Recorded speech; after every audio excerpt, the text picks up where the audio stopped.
பேர் அசோக. இப்போ ஆண்டவன் எதையும் எதிர்பார்க்கறது இல்லை அப்படின்னு சொல்றோம். அதாவது துக்கம் இல்லை, அதுக்கு தூக்கம் இல்லை அப்படின்னு சொல்றோம். அப்போ ஒரு எல்லா மார்க்கமும் இதான் சொல்லி எதையும் எதிர்பார்க்கல, ஆண்டவன் எதுவுமே எதிர்பார்க்கல அப்படிங்கிறோம். இப்ப எல்லா மார்க்கத்துலையும் என்னன்னா ஆண்டவனுக்குன்னு ஒரு மொழி எதிர்பார்க்கு. நம்ம ஒரு ஆண்டவனை வேண்டும் போது ஒரு மொழியில வேண்டும் வரும்.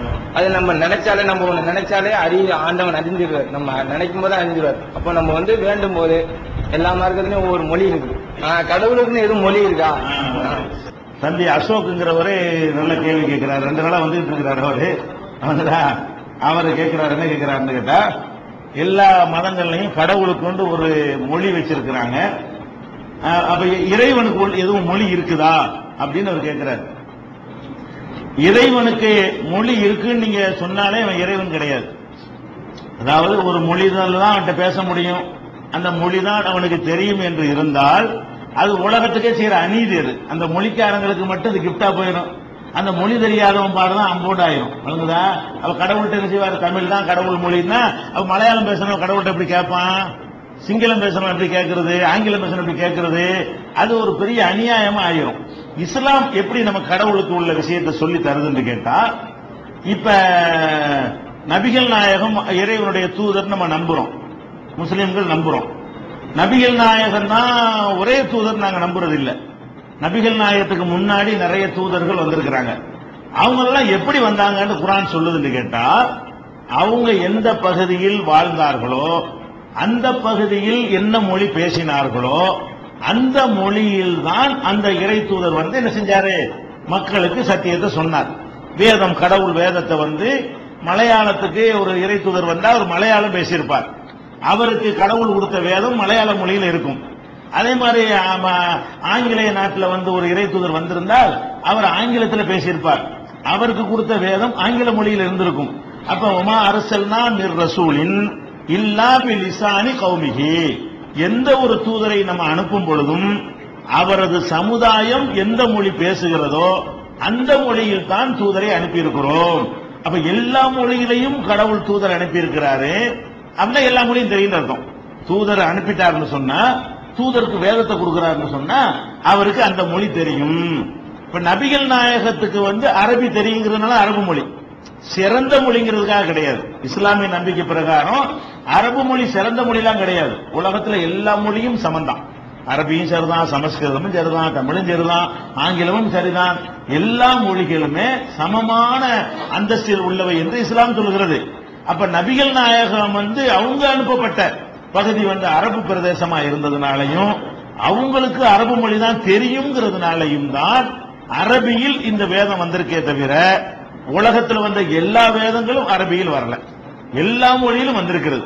நபிகள் நாயகம் கடைசி தூதர்னால அதுக்கு பிறகு யாரும் வரல. நபிகள் நாயகத்துக்கு முன்னாடி தமிழ்நாட்டுக்கு தூதர் வந்திருக்கிறாரு, சிங்களம் பேசுற மக்களுக்கு தூதர் வந்திருக்கிறாரு.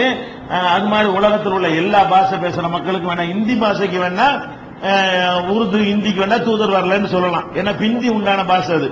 பிற்காலத்தில் உண்டாக்கின பாஷைகளுக்கு நினைஞ்சிருக்க மாட்டாங்க, தூதர்கள் வந்திருக்க மாட்டாங்க. நபிகள் நாயகத்துக்கு பிந்தி உண்டான பாஷை தானே உருதுலாம். உருது பாஷைக்கு என்ன செய்யல, அல்லாஹ்வுடைய தூதர்கள் யாருமே வரல. ஏன்? ரசூலுல்லாஹ்வுக்கு பிந்தி அந்த பாஷை உருவாக்கப்படுது. நபிகள் நாயகத்துக்கு முன்னாடி உலகத்துல என்ன பாஷை இருந்ததோ எல்லா பாஷையிலும் என்ன வந்திருக்கு? வேதம் வந்திருக்கு. அப்படிங்கும்போது எல்லா பாஷையும் தெரியும் வந்துருக்கு. ஒண்ணு. இரண்டாவது, இஸ்லாத்தை பொறுத்த வரைக்கும் மனசுக்குள்ள நீங்க கேட்டாலும் நான் அறிகிறேன் எல்லாம் சொல்றான். மனசுக்கு மொழி கிடையாது. மனசுல நினைக்கிறதுக்கு மொழி கிடையாது. வாயில சொல்றதுக்கு தான் என்னது மொழியை தவிர மனசுல ஊமை நினைக்குவான்னு நினைக்க மாட்டானா? அவன் எந்த பாஷையில் நினைக்குவான்? நமக்கு தான் தமிழ்ல சொல்லி தந்ததுனால நினைக்கிறது தமிழ்ல நினைக்கிறோம். நீங்களா தப்பா நினைச்சுக்கிட்டு இருக்கிறீங்க. நம்ம நினைக்கிறது தமிழ்ல நினைக்கிறோம். நினைக்கிறதுல தமிழ் கிடையாது. ஏன்? தமிழ்நாட்டில் உள்ள ஊமையும் அரபு நாட்டில் உள்ள ஊமையும் ஒரே மாதிரி தான் என்ன செய்வான்? அவனுக்கு ஒரு புள்ள வேணும்னு நினைக்கிறான். எந்த பாஷையில் நினைக்குவான்? பாஷையெல்லாம் கிடையாது. அந்த கருத்து அவனுக்குள்ள இருக்கும். இந்த கருத்து என்ன செய்யும்? நமக்கு ஒரு பிள்ளை வேணும், நமக்கு செல்வம் வேணும், நமக்கு காசு வேணும் தான் நல்லா இருக்கும், எல்லாரும் மாதிரி இருக்கணும்னு அவன் நினைக்குவான். அது எந்த பாஷையில் நினைக்குவான்? அது பாஷையே கிடையாது. அப்ப பாஷை இல்லாதையே கடவுள் வழங்கிடுவார்னு சொன்னா பாஷைக்கு என்ன பிரச்சனை? அது அதனால இறைவன்கிட்ட எந்த பாஷையிலையும் வேண்டலாம், எந்த பாஷைகளையும் பேசலாம், எந்த பாஷையிலையும் பிரார்த்தனை செய்யலாம். எல்லா பாஷையும் கடவுளுக்கு கோபிக்கப்பட்ட பாஷையே கிடையாது. அதே நேரத்தில் ஒரு யூனிஃபார்ம், சர்வதேச யூனிஃபார்ம் உண்டாக்குவதற்காக வேண்டி நபிகள் நாயகம் என்ன சொன்னாங்களோ அதை நம்ம மாற்றுவது கிடையாது. எதுக்கு அரபியில பாங்க சொல்றாங்க அப்படிலாம் ஒரு சந்தேகம் வரும். அரபி சிறந்ததுங்கிறதுக்காக நம்ம சொல்றது இல்ல. ஒவ்வொரு ஊர்லயும் ஒவ்வொரு விதமா சொன்னாங்கன்னா யூனிஃபார்ம் கெட்டு போயிடும். இப்ப அமெரிக்காவுக்கு நம்ம போறோம், பள்ளிவாசல்ல வந்து இங்கிலீஷ்ல சொன்னான்னா அது பாங்குன்னு நமக்கு தெரியாது, பள்ளிவாசல் இருக்குன்னு நமக்கு தெரியாது. அல்லாஹ் அக்பர் என்ன விளங்கிடுவோம். எந்த நாட்டுக்காரன் வந்தாலும் இங்க ஒரு பள்ளிவாசல் உள்ள வந்துருவான், அவனுக்கு அர்த்தம் தெரியாட்டாலும் சரி. அந்த மாதிரி ஒரு யூனிஃபார்ம் தேசிய கீதம் வச்சிருக்கிறோம். அது வந்து வங்காள மொழியில இருக்குது. வங்காள மொழியில இருந்ததுனால வங்காள மொழி சிறந்த மொழின்னு அர்த்தமா? சிறந்த மொழின்னு ஒத்துக்கிட்டா அந்த தேசிய கீதத்தை படிக்கிறோம் கிடையாது. ஜனகணமான அந்த கவிஞனை பார்க்கிறோம், அந்த கருத்தை பார்க்கிறோம், இது நல்லா இருக்குது, இது எல்லாத்துக்கும் இருந்துட்டு போகுதே அப்படின்னு ஒரு யூனிஃபார்முக்காக வேண்டி ஒரு தேசிய கீதத்தை ஏத்துக்கிட்டமே தவிர அது சிறந்தது என்பதற்காக ஏத்துக்கிறது இல்ல. அது மாதிரி இந்த கம்ப்யூட்டர் பாஷை போனா இப்ப ஆங்கிலமாயி போச்சு. கம்ப்யூட்டர் பாஷையில கம்ப்யூட்டர்ல உள்ள 95% உள்ளது என்னது? ஆங்கிலமாயிருச்சு. சிறந்த மொழிங்கிறதுக்காக அதை செய்யறோம். அதுலதான் அவன் எல்லாம் எழுதி வச்சிருக்கிறான். கட்டு பேஸ்ட் காப்பி எல்லாம் சொன்னா என்ன மொழி இதெல்லாம்? ஃபைலுங்கிறான், எடிட்டுங்கிறான், எல்லாமே கம்ப்யூட்டர்ல அப்படித்தானே இருக்குது. தமிழ்ல வந்து தமிழாக்கி சில சொன்னாங்க புரிய மாட்டேங்குது. தமிழ்ல விண்டோஸ் போட்டான்னு யாருக்கும் புரியுமா? அதை சேரு அலின்னா என்னது என்ன ஒண்ணு வழங்க மாட்டேங்குது. எது வழங்குது? கட்டுண்டா வழங்குது, காப்பிண்டா வழங்குது, ஃபைலுண்டா வழங்குது. ஃபைலுக்கு அவன் ஏதாவது தமிழ் பண்ணான்றீங்க, அதுதான் வழங்க மாட்டேங்குது. அதனால நம்ம ஆங்கிலத்தை சிலதுக்கு அங்கீகரிக்கிறோம்னா அது காரணம் என்ன? அதுலதான் இருக்குது எல்லாம். அதனால வேற ஒரு மொழியில அதெல்லாம் உண்டாக்கப்பட்டிருந்தா அதை என்ன செஞ்சிருப்போம்? எடுத்திருப்போம். அந்த மாதிரி தான் மொழிக்கு முக்கியத்துவம் இருக்கே தவிர சிறந்த மொழின்னு எதுவும் கிடையாது இஸ்லாத்துல.